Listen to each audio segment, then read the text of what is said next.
Hello viewers, আজ আমি class 9-এর ভৌতবিজ্ঞানের chapter 4.5 থেকে মিশ্রণের উপাদানের পৃথককরণ চ্যাপ্টার থেকে ইম্পর্টেন্ট সাজেশন প্রশ্নগুলো বলে দেবো। তাই ভিডিওটা কিন্তু প্রথম থেকে শেষ পর্যন্ত অবশ্যই দেখো, ঠিক আছে? তো চলো শুরু করছি। প্রথম প্রশ্ন, খনিজ তেল কোথা থেকে সংগ্রহ করা হয়?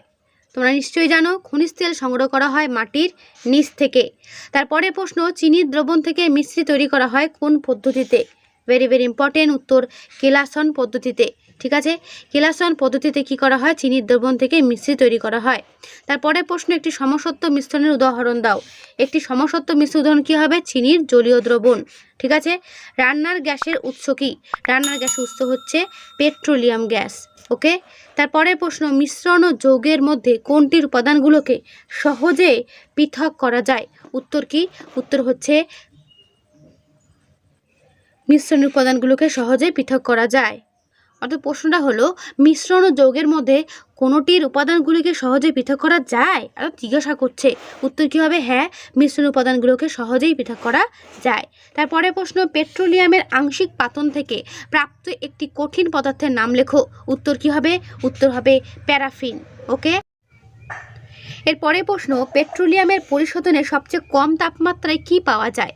উত্তর দেখে নাও, উত্তর পাওয়া যায় পেট্রোলিয়াম গ্যাস। ঠিক আছে, তারপরে প্রশ্ন, ন্যাপথা কি?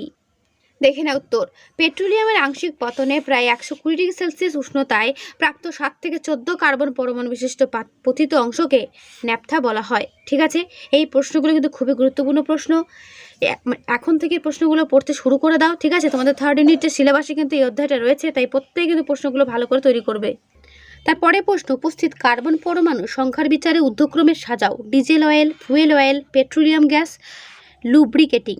তো এগুলোকে তোমাদের কি করতে হবে? কার্বন পরমাণু সংখ্যার বিচারে পরপর সাজাতে হবে। ঊর্ধ্বক্রম বলতে ছোট থেকে বড়, তাই না? দেখে না আনসারটা। প্রথমে রয়েছে পেট্রোলিয়াম গ্যাস, তারপর রয়েছে ডিজেল গ্যাস, তারপর লুব্রিকেটিং, তারপর রয়েছে ফুয়েল গ্যাস বা ফুয়েল অয়েল।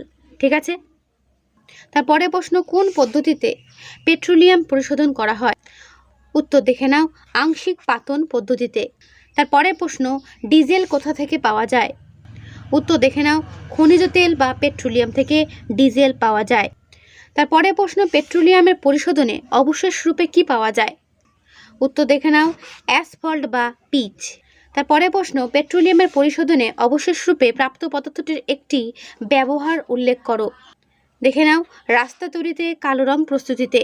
একটা কথার মাঝেই বলা হলো না, সেটা বলে নিই। সেটা হচ্ছে তোমাদের ফাইনাল পরীক্ষা, তো 3rd ইউনিট টেস্ট পরীক্ষা কিন্তু 90-এর মধ্যে হবে। তাই প্রত্যেকে কিন্তু সিরিয়াস হয়ে যাও, এখন থেকে পড়া শুরু করে ফেলো। কারণ তোমাদের এর মাঝেই রয়েছে দুর্গাপুজো।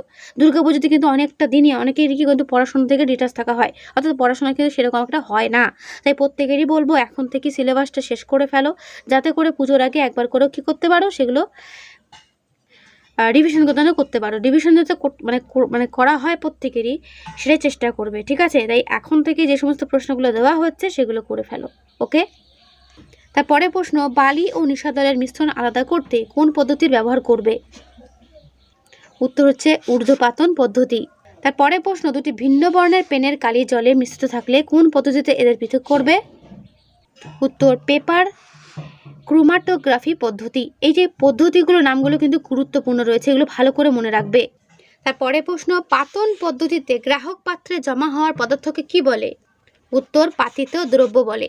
ঠিক আছে, তারপরে প্রশ্ন, ভিন্ন স্ফুটনাঙ্কের দুটি তরলের মিশ্রণ থেকে তরল দুটিকে কোন পদ্ধতিতে পৃথক করা যায়?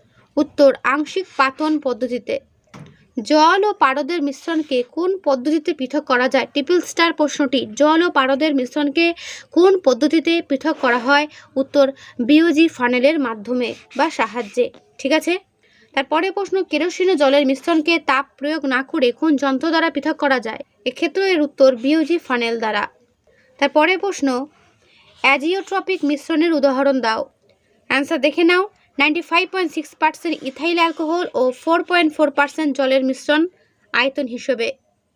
তারপরে প্রশ্ন, নদীর জল থেকে বিশুদ্ধ জল পেতে কোন পদ্ধতি প্রয়োগ করবে? উত্তর দেখে নাও, পাতন পদ্ধতি। তারপরে প্রশ্ন, পাতন ফ্লাস্কে মিথানল ও অ্যাসিটোনের মিশ্রণে তাপ প্রয়োগ করলে কোনটি আগে পাতিত হয়? উত্তর দেখে নাও, অ্যাসিটোন। ঠিক আছে, এরপরে প্রশ্ন, বেনজিন ও অ্যানিলিনের মিশ্রণ কোন পদ্ধতি দ্বারা পৃথক করা হয়? উত্তর দেখে নাও, পাতন পদ্ধতির দ্বারা।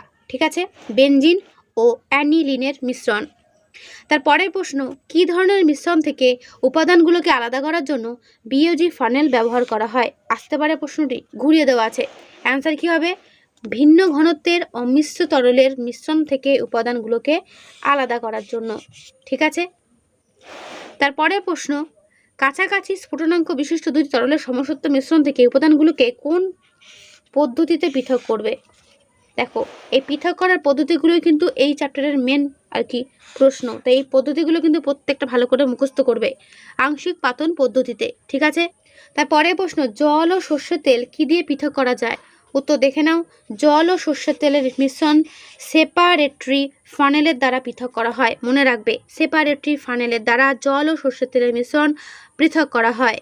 তারপরে প্রশ্ন, ক্লোরোফর্ম ও জলের মিশ্রণকে বিওজি ফানেলের সাহায্যে পৃথক করলে কোনটি ফানেলের মধ্যে পড়বে? উত্তর দেখে নাও, জল ফানেলের মধ্যে পড়ে থাকবে।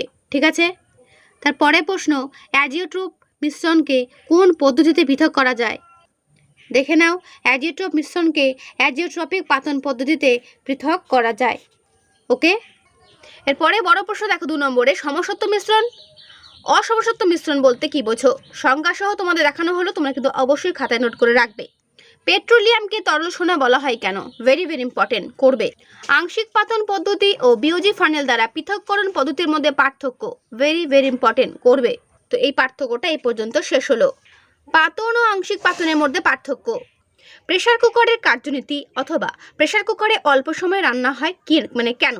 ঠিক আছে, এটা ভালো করে করবে। আমি যে সমস্ত প্রশ্নগুলো দিচ্ছি এগুলো ভালো করে করো, এর মধ্যেই কমন পাবে এই অধ্যায় থেকে। ঠিক আছে, যদি কারো হেল্পার বই না থেকে থাকে তারা শুধুমাত্র আমার এই কোয়েশ্চেনগুলো অ্যান্সারগুলো ফলো করে যাও, কমন প্রত্যেকেই পাবে। ঠিক আছে, আংশিক পাতন পদ্ধতির নীতি লেখো। তো এই হলো আংশিক পাতন নীতির অ্যান্সার। ঠিক আছে, অনুপ্রেশ পাতন কাকে বলে? এরূপ পদ্ধতি কখন প্রয়োগ করা হয়? কলকাতায় বিশুদ্ধ জলের স্ফুটনাঙ্ক 100 ডিগ্রি সেলসিয়াস হলে দার্জিলিংয়ে স্ফুটনাঙ্কের কেমন পরিবর্তন ঘটবে? আংশিক পাতনের ব্যবহারিক প্রয়োগ উল্লেখ করো। এরপরে প্রশ্ন, মিথাইল অ্যালকোহল ও অ্যাসিডনের মিশ্রণ সাধারণ পাতন পদ্ধতিতে পৃথক করা হয় না কেন? আংশিক পাতন প্রক্রিয়াটি রাসায়নিক না ভৌত প্রক্রিয়া কেন? মিথাইল অ্যালকোহল ও জলের মিশ্রণ থেকে তাদের পৃথক করবে কিভাবে? ছবির সমেত এই অ্যান্সারটা ভালো করে প্র্যাকটিস করবে, তোমাদের টেক্সট বুকও কিন্তু থাকবে, ভালো করে দেখে নেবে। ঠিক আছে, এবং এর বাকি উত্তরটা দেখে নাও, পদ্ধতি দিয়ে লেখা রয়েছে। এর অ্যান্সারটা ঠিক এই পর্যন্ত শেষ হলো।